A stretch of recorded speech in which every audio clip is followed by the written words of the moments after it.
Jumbo, fellow adventurers, Mike Dooley, time for a spiritual tune-up. Wow, I gotta say thank you so much for the interaction and the comments yesterday and every day. The stars, the hearts, the waving, the sharing of these videos. I was just reading some from the past week, and I can hardly believe I get to do this. Your encouragement means the world to me. Thank you, and thank you for posting your questions down below. On the day of a broadcast, I read my Facebook and Instagram posts, and those are my talking points for the days that lie ahead.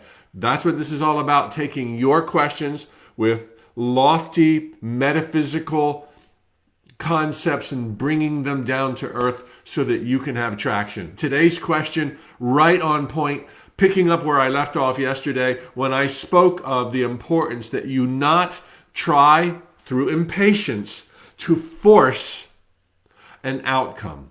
And that raised several similar questions. In a nutshell, Mike, how do I take action but not force? My challenge continues to be knowing when to take inspired action and when to wait. Any advice? Oh yeah, you came to the right place. I've got 4 things to tell you. Very simple. Rarely, point number 1, rarely is it wise to wait. Now, it depends how you define wait. If you mean waiting by living your life blissfully, and continuing to engage life while you're aware of this desired end result, and you take some baby steps in that direction, if that is wait, okay, you got it. Then, there's no problem in waiting. But too often, wait is interpreted as wait and see. It is interpreted in a passive way. Rarely, almost never, is it a good idea to wait passively.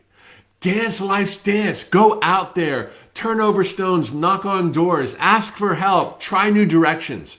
I'll get to how you do that and not force in just a second. But because the question was, I don't know when I should wait or take action, inspired action, it's like never wait. Unless it's that lull in life that comes so rarely, either because of grief or some other major adjustment that you just need to chill. And hey, we're all entitled to that. And even if you overindulge in passivity, there's so much wiggle room. When you get back on your feet, you're going to kick some bad guy booty. So don't worry. There's a lot of ways to do this correctly. But as a rule, I don't wait for anything. Number 2, stay in motion. Keep going. Keep dancing. As I just explained, the only way you can be reached by life's magic is if you are out there in the world, as opposed to sitting home with a vision board waiting for Oprah to call. Not that you would go so far. But when you have your dream, your desired end result painted clearly in your mind, it's being pressed and pressed and pressed to you. But because we're not in an age of spontaneous manifestations yet, that's where we came from. Okay, that was easy peasy. Now we want adventure. The way that you manifest after having placed your order with a wisely defined end result is you go out into the world down virtually any path. There's no wrong path. Okay, it's going to lead to, every path will lead to the right path. And then because you're in motion, the universe is working backwards, you're moving forwards through serendipities, coincidences, chance encounters, none of which are real. None of them are random. There will be serendipities that lead you here, unexpectedly there. Oh, take 3 steps back, now blast forward. All because you were in motion. It is imperative that you continue to stay in motion. And don't stay in motion with the perspective like, oh, I got to keep paying my dues. It's like you get life. Sure, the universe once said, there may be a lot of real estate between where you are now and the life of your dreams. But if you pay attention, you might find out that real estate will take you right through paradise. You get to live. You get to dream. You get to move towards them. Let every step be a joy, which actually is point 4. Enjoy the journey. So stay in motion so there can be these serendipities, so-called coincidences, that will lead you from the wrong path to the right path because you were in gear. All right, the third thing, and this is the coup de grace. This is the crux of the matter. This is the answer of all answers to the question when to force versus inspired action. Drum roll, please. When you take action, inspired or forced, contrived, whatever, it doesn't matter. If you're out there, you're going to be a lightning rod for good things. When you take action, do not insist on the outcome. Now you're not forcing.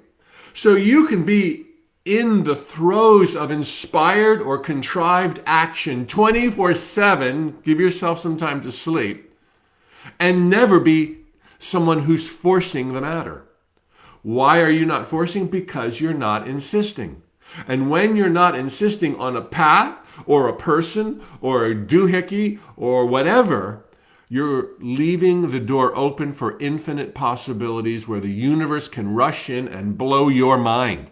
Give your neighbors something to talk about. When you're not insisting, attaching, demanding to a micromanaged path, you create infinite possibilities. You are not forcing. It is when we force, it is when we insist, it's when we say the universe loves me and my thoughts become things, so this will happen. You slam shut all other doors. Now, you're not leaving any wiggle room for divine intelligence. So if there's somebody you want to pursue them, but leave room for better. Now you're not forcing. If there's a book you want to write, or a mountain you want to climb, or lions and tigers and bears you want to slay, metaphorically, we're not going to hurt anything, then go in those directions, but do not insist, demand, or attach, and then you're never forcing.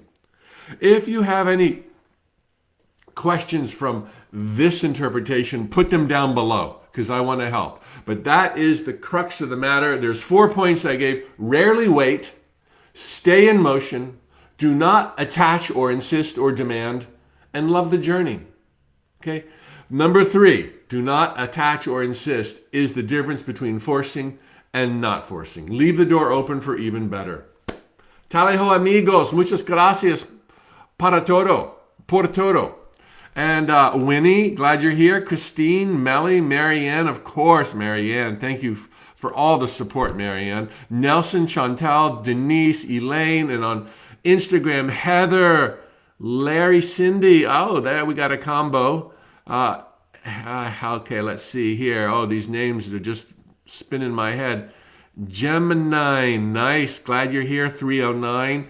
Thank you, everybody, for letting me do this. Post your questions down below. I'll see you mañana. Hasta la pronto. Hasta luego.